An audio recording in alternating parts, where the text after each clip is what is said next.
Nagpe-prepare na nga ako mga mawe ng lulutuin ko para nga sa tanghalian. Alas 10 na kasi ng umaga nito, kaya naman ito, naghihiwa na nga ako ng mga kakailanganin ko. Sobrang dalang na nga namin mag-ulam ng prito, Diyos ko miyo. Palagi nga itong may sabaw. Habang ako nga ay naghihiwa dyan, etong si CJ nga ay naglalaro-laro lang dyan sa paligid ko mga mawe. Ang kalaro nga niya dyan ay yung aso nga namin na si Whitey. Nakakuha pa nga ng kalaro itong si CJ. Abang sabi ko naman ay sige, laruin mo lang anak dahil hindi ka pa nga pwedeng magkaroon ng kapatid. Charis. Paano ba naman kasi sa panahon nga ngayon ay hindi mo na nga maiisip kung mag-aanak ka pa ba? Pero syempre, kanya-kanya naman tayo ng pananaw sa buhay. Ako kasi hindi ko na talaga alam kung susundan pa namin si CJ dahil talaga naman ang hirap ng buhay. Pero syempre, kung ibibigay ni Lord John ay talaga namang blessing. Anyways, mga mawe, eto nga't nagliligpit na nga ako nitong mga pinaghiwaan ko dito sa lamesa. After ko naman doon ay hinugasan ko na nga rin yung mga hiniwa ko. Hindi ko nga maintindihan itong si CJ kung ano ba ang pinaglalaban ng batang ito. Whitey?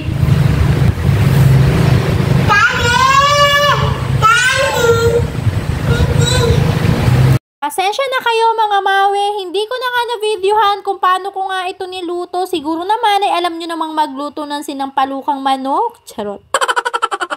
Paano ba naman kasi wala nga si Papa at wala nga titingin kay CJ, kaya naman hindi ko na nga na-videohan yung pagluluto ko dahil nga saway ako ng saway dito sa batang ito. At hindi ko nga rin inaalis yung paningin ko sa kanya dahil napakakulit na talaga. But anyways mga mawe, eto nga't pinapakain ko na nga si CJ. Kung nakikita nyo naman ay napakadaming sabaw. Kung titingnan nyo nga siya dyan mga mawe, akala mo nga walang nararamdaman ang bata. Konting story time nga pala mga mi, eto nga palang si CJ ay nagkaroon nga ng rashes. Sabado kasi ng tanghali, nagluto nga ako ng pakbet na may bagoong. First time nga ni CJ nakakain ng pakbet na may bagoong. Dati kasi kapag nagluluto ako ng pakbet ay hindi ko naman nga nilalagyan ng bagoong. Pagkatapos nga niyang kumain ng tanghali, nung hapon nga pagkagising namin, galing kami sa tulog, ay Diyos ko miyo, ang dami nga niyang rashes sa tiyan. Medyo naalarma na nga ako at hinipo-hipo ko nga siya kung nilalagnat pa din at hindi naman na nga nilalagnat. Nung linggo naman ng umaga ay Diyos ko, lalo nga dumami mga mawi pati nga sa muka at sa likod at pati nga sa private part niya ay meron na nga rin siyang pantay. Kung makikita nyo nga dito sa video ay hindi nga halata dahil nga siguro sa liwanag mga mi. Pero kapag nga sa personal, ang dami-dami niya talagang pantal mga mi. Agagaling nga lang niya sa lagnat at ubo at eto naman nga ang sumunod mga mawe. Mapapaisip ka na lang talaga kung usong-uso ba talaga ang sakit ngayon sa mga bata. After naman niyang kumain, eto nga at naglaro-laro na nga itong batang ito at kitang-kita nyo naman yung kalat ng bata. Kesa naman nga magwala yan, ayan sige, binigay ko na nga yung gusto niyang mga laruan at ayan nga, ikinalat niya na nga. Kahit nga may pantal yung batang yan, ay wala naman siyang lagnat, kaya naman ayan, hyper pa rin at naglalaro. Papakita ko nga pala sa inyo mga may yung naging pantal nga ni CJ. Nung una pa nga,